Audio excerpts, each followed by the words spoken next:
Everybody knows that as Halloween approaches, the old mortuary in Gentry, Arkansas becomes very haunted. But by whom or what? After years of compiling evidence, paranormal investigators have identified several distinct ghosts who roam the halls there. Those secret files have now been released. Dossier number 4, The Coffin Builder, Chester Murphy. Taken from the personal journal of Eunice Carpenter. April 19th, 1935. Got a package today and it reminded me of a story. I've always said I'm partial to the traditional coffin. You know, the six-sided toe pincher. Those bland, four-sided caskets that are all the rage these days remind me of gussied-up bread boxes. Call it a personal preference, I guess.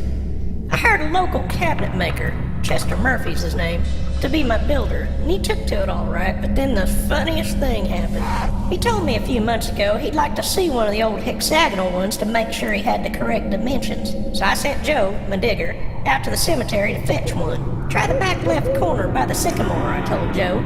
That's where they put all them anemia patients back in 23. I think Albert Evans is buried in a toe pincher. Well, that afternoon, old Chester burst into my office screaming his fool head off. There was blood oozing down the side of his face, and at first I couldn't reckon what I was seeing. His head looked like a cantaloupe full of hat pins. I had to chuckle when I figured it out.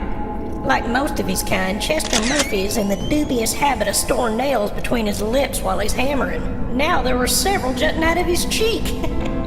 I got him settled, and he told me what happened. He said that when he dusted the coffin off and cracked it open, its occupant was fresh as a daisy. Greasy hair, plump skin, and that was bad enough, but then Albert Evans opened his eyes, and they were black and shiny, like marbles. Chester said when Albert opened his maw, it weren't nothing but a blood-stained cluster of white needles. Chester tried to get away, and in the struggle, Albert must have grabbed the nails and plunged them back into the side of Chester's face before he tore off out of there. "It was a bloodsucker!" Chester yelled at me. "Swear to God, there was an honest-to-Christ bloodsucker in that box!" My chuckle had turned into a full-blown laughing fit. If only I could have seen it. Chester found a catalog and ordered a vampire killing kit from overseas somewhere. It finally showed up today. It's an ornate box with everything a fellow would need, I suppose. Ash stakes and a mallet, holy water, garlic, a silver dagger, an assortment of crucifixes, you name it. No telling what it costs. He paid for it out of his savings. Now he's gonna keep it handy right there in his workshop, should Albert Evans come back to finish the job. Can't say I blame him, but my God, that was funny. The vampire Albert Evans may still be around, who knows? But one thing's for sure, Carpenter's Mortuary still has its coffin builder.